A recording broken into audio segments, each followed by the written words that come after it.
This is the Shine On You Crazy Daisy podcast, and I'm your host, Trudy Simmons from the Daisy Chain Group, providing platforms and opportunities for businesswomen to be seen and heard.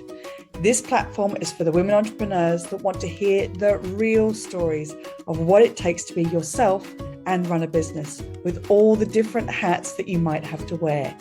Come and join the Shine On You Crazy Daisy membership, offering online networking, co-working, collaboration and monthly masterclasses for you to grow your knowledge. Go to thedaisychaingroup.com for more information. These are the platforms to hear and share the stories of the tenacious, the rebellious, and the resilient women that are working towards the future that they build for themselves and their families. Hello and welcome to the Shine On You Crazy Daisy podcast. And today I am thrilled and excited to introduce you to Caroline Joynson from Cheerleader PR. Caroline, thank you so much for being involved in the Shine On You Crazy Daisy book, volume 4, and the podcast. Please tell us about your business. Yeah, well, hi Trudy, thanks so much for having me. My business is Cheerleader PR, as you say, which is all about helping passionate-based business owners to promote themselves through media coverage and public relations so that they can get more confidence, more clarity, and really just share the message with the world. Because if you don't tell anyone what you do and how great it is and what you're up to, how are they going to know? Brilliant. There's so much in that of what people need to hear. I need to get out there more. I need to do some PR. But you started off when you went to uni, you did public relations and media, but you had perceptions and preconceptions of what it would mean to be in PR and who those people were. How did you break those conceptions? Yeah, I mean, I suppose actually when I first went to university, I did business studies, and PR would have been like one of the modules on the course, but I wouldn't have known what it was when I applied for university. But when I actually got there was actually a PR degree that was running alongside our one. And it was just that whole thing of like everyone on our course was, I don't know, it wasn't that we were a certain way, but it was just that the PR course, a lot of the undergraduates were female, really confident. You know, they used to walk around with massive portfolios and be really appearing to be quite loud and confident. And it just wasn't me at all. And as I say, I wouldn't have known what it was. And then when I started to know what it was, I was a bit like, oh, that's not for me. That wouldn't be for me. And that carried on right until really my third year when I went on a work placement. And then that's when things started to change. It is amazing. Your title is From Shy to Seen. And when you see people like that are loud and confident, and it just feels like it's something that you can't be involved in. Yeah, I mean, as I talk about in the book, you know, I was really shy as a child. I mean, I think by the time I went to uni, I had come out of that and I was a lot more confident. But I think still deep down, I had this perception of like, well, nice girls don't show off, or, you know, it's not the done thing to blow your own trumpet and, oh, you know, who are you to kind of love yourself? And I think, you know, actually those preconceptions probably followed me through even when I was in PR, in that I was doing PR for other people. I never thought anything of them for promoting their businesses or what they were doing, but it was never something I really thought about because, as I say, I think definitely Brits, you know, we're brought up to be quite modest. You don't show off, or it's not even showing off, is it? You're not perceived to show off. You know, so it's just a bit alien to us, I think, and it definitely was to me. And that was all wrapped up, I think, in this whole thing about this PR and these PR girls, really. That, I mean, that's kind of a stereotype in the media anyway, actually, and probably still goes on. But it's just, yeah, that wasn't for me. That wasn't what I was about. And as I say, it's been a bit of a theme. But now I think I am seen, as you say, you know, that's you know where we get to with my story, really. So you then went and got a job in PR and you were made redundant.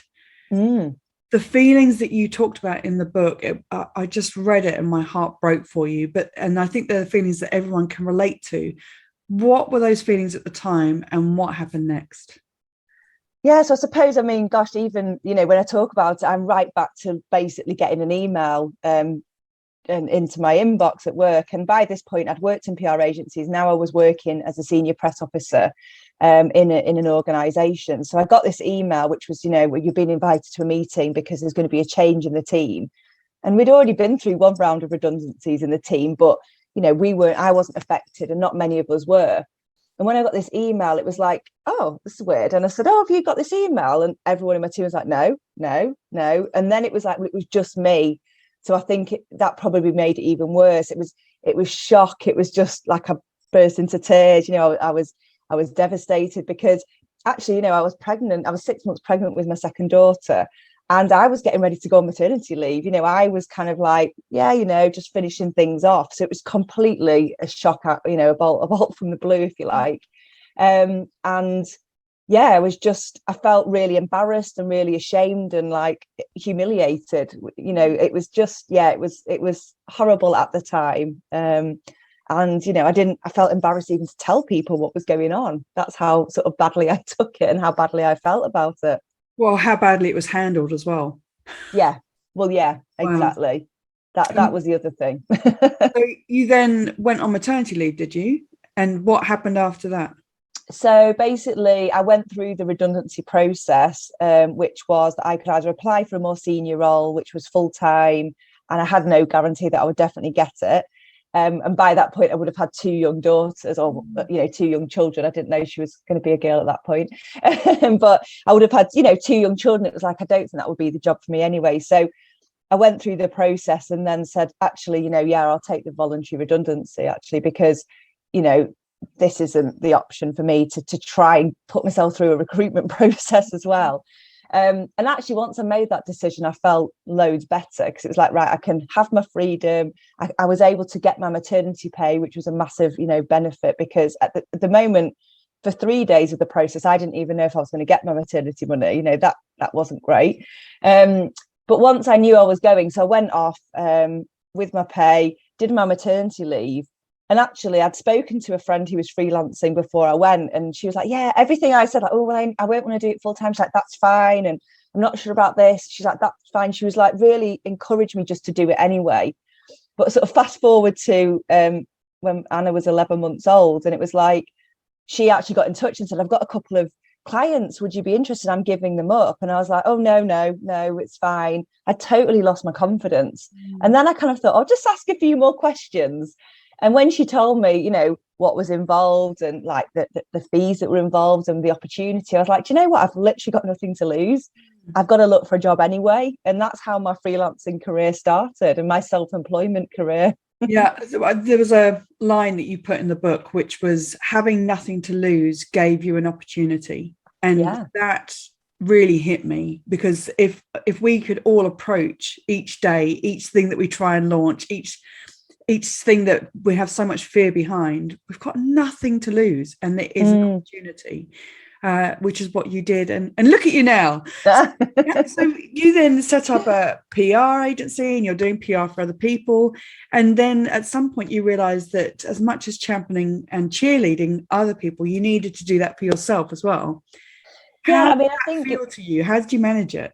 Yeah, I think it was that really I kind of was like, where do I go with this? I can just carry on doing people's PR for them. And, it's obviously limited by my time and how that can work. And around that time, I started seeing sort of the online business world kind of exploding and sort of, teaching people skills and things like that. And it was a bit like, I think this could work for me, and so I kind of went down that route. And I suppose in order to do that, well, no one knew who I was. I mean, I had no website when I was freelance. I had LinkedIn and that was it. And I was fully booked with work. But obviously to change it, I had to change my approach. It was a bit like, well, I'm going to have to put myself out there and be seen in order for people to know I'm there. And then for them to think, oh, I'd like to work with her. So I had to basically start doing my own PR, which I'd never done before. I'd done it for everyone else. I love it when we have those realizations of, oh, I need to do this for myself. In all of our business, we start thinking, oh, that's a really good idea. Absolutely. Yeah, it's a bit like, oh, I mean, I think there's an element of doing your PR when you apply for a job, or you have your appraisals and things like that, where you have to present and kind of convince why you've done a good job and what you've achieved.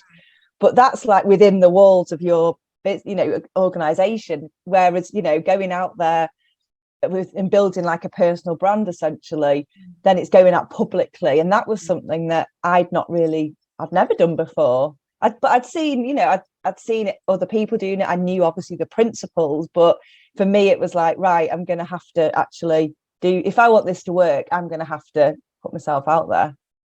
So in all of that, what if there's one lesson that you've learned that you want other entrepreneurs to know, what would it be? I think it would be that basically if you don't ask, you don't get. Which is definitely a theme that just runs throughout everything I've done, which is just that actually if you don't ask for opportunities and you don't put yourself forward for things and you don't ask for what you want, then how are you going to get it? And I think we're very nervous about asking for things and pitching for things and saying what we want, and actually no one can do it for us. And that applies to PR, but it applies to everything in business. So I think it's that thing of just kind of going, well, if I want this to work, I'm going to have to ask. It's not all just going to come to me, I've got to make things happen. So that would be my kind of lesson, if you like, that I would pass on. Amazing and so true. Ask for it. What is your favorite business book? Well, I've got to say, and I do mention it in my chapter, that the first kind of inkling I had of the online business world was Carrie Green and the Female Entrepreneur Association, and her book She Means Business is probably where my online business journey began, because I just became part of her community that she built to launch the book. And it's a brilliant book anyway, but just that whole being part of that really inspired me to go on to do what I've done and set up Cheerleader PR. Brilliant. Caroline, thank you so much for your vulnerability in the chapter, and the way that you write is beautiful in letting people know that it doesn't matter where you start or where you think you come from, there's opportunities out there. You just got to look for them and take those steps. So thank you so much for being involved in the book and the podcast. You're very welcome. Thanks for having me. Thank you for watching. If you like what you saw, please like the video and click the subscribe button for this channel for more inspiration. If you're a businesswoman looking for that community that will support you and lift you up, come and join the Shine On You Crazy Daisy membership, offering online networking, co-working, collaboration and monthly masterclasses to grow your knowledge. Go to thedaisychaingroup.com for more information.